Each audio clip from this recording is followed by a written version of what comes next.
So Donald Trump had a rally in Tennessee the other night, and there are multiple parts of the speech that we can talk about here, but one in particular stuck out to me because of the brazen, disgusting lie at the end here, but also the fact that Trump manages to talk without saying anything. He just makes noises and he fills the room with it, but I mean, you'll see for yourself here. There's no underlying substance. He's just babbling incoherently. We're reasserting American strength and confidence and talent. We have tremendous talent in this country, tremendous talent in this room, that big room, this stadium, this arena. We have tremendous talent. And our talent and our strength is being respected again.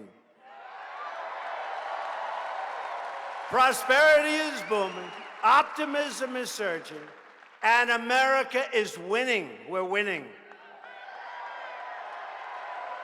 We truly are making America great again. Look at all those hats.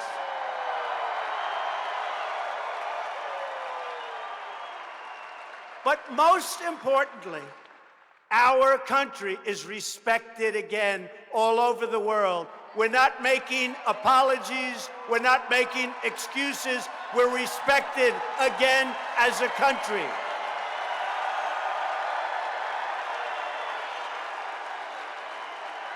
No more apologies.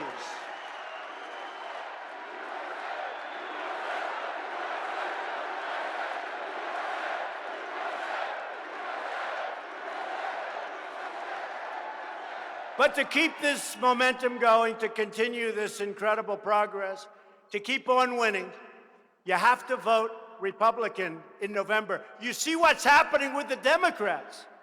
So Marsh's very liberal Democrat opponent, Phil Bredesen. I never heard of this guy. Who is he? Who is he? He's an absolute, total tool of Chuck Schumer. He's a tool of Chuck Schumer and, of course, the MS-13 lover, Nancy Pelosi.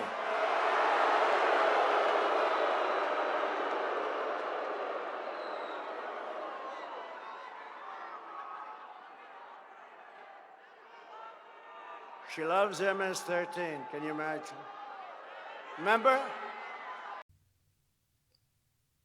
I mean, this guy, man, his brain really is poisoned by Fox News bullshit. This is the Fox News president through and through. Of all the things to criticize about all the different Democrats, and there's a lot there, you're going to go with MS-13 lover? MS-13 lover. Now, there's not a single part of you that thinks, hey, maybe this is like a really gross straw man here. I mean, come on, even if you're the biggest Trump fan in the world, when you hear that, your reaction has to be, I think he's probably misstating the point he's making there. You have to understand that that is nothing but a smear. I despise Nancy Pelosi. I've gone after her vociferously on this program. But one of my criticisms is not, oh, by the way, she's pro-MS-13.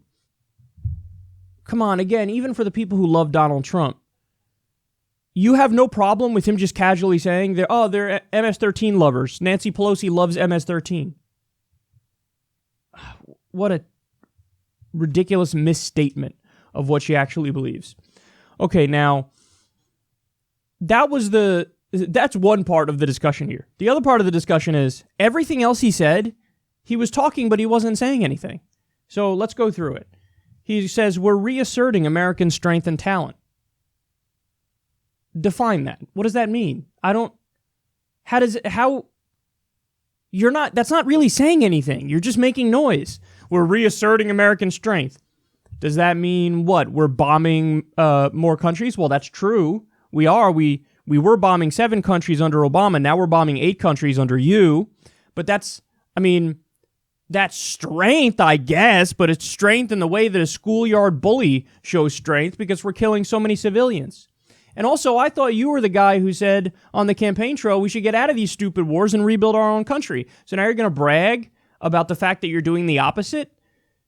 You're bragging about, not fulfilling a campaign promise? What the fuck is that about? We're reasserting American strength.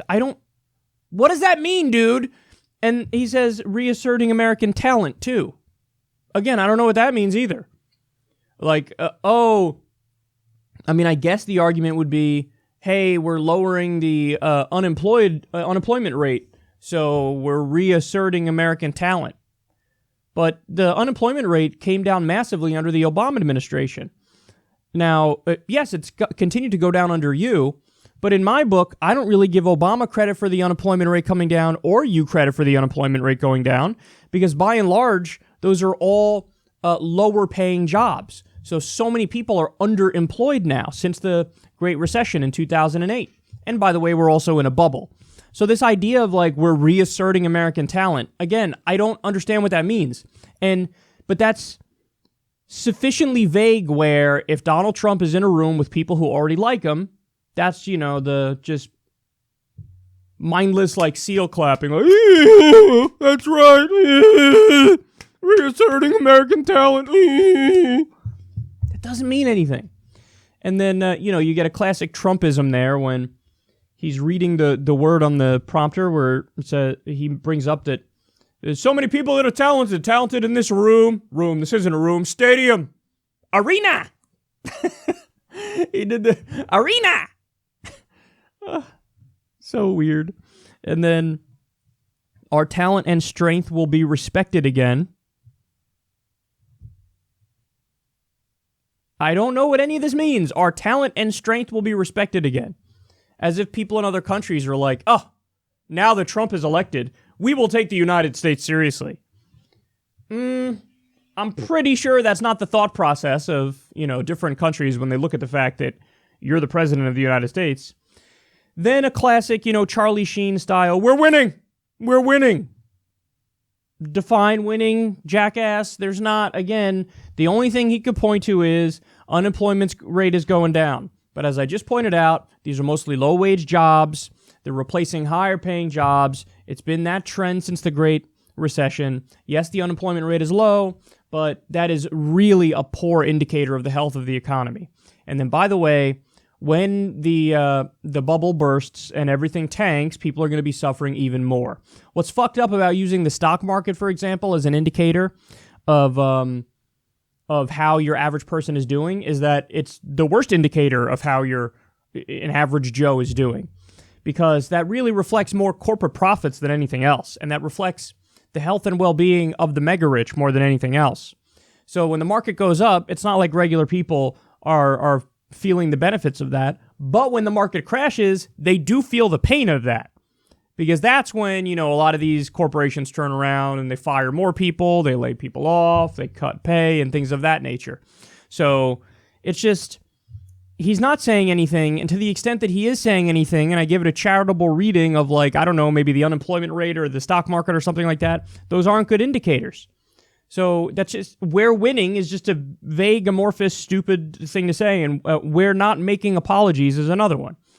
So this, again, Fox News President 101. The guy's brainwashed from watching all the bullshit over there, so he genuinely believes that the problem with President Obama was that he was going around and being weak and feckless and apologizing for the United States of America.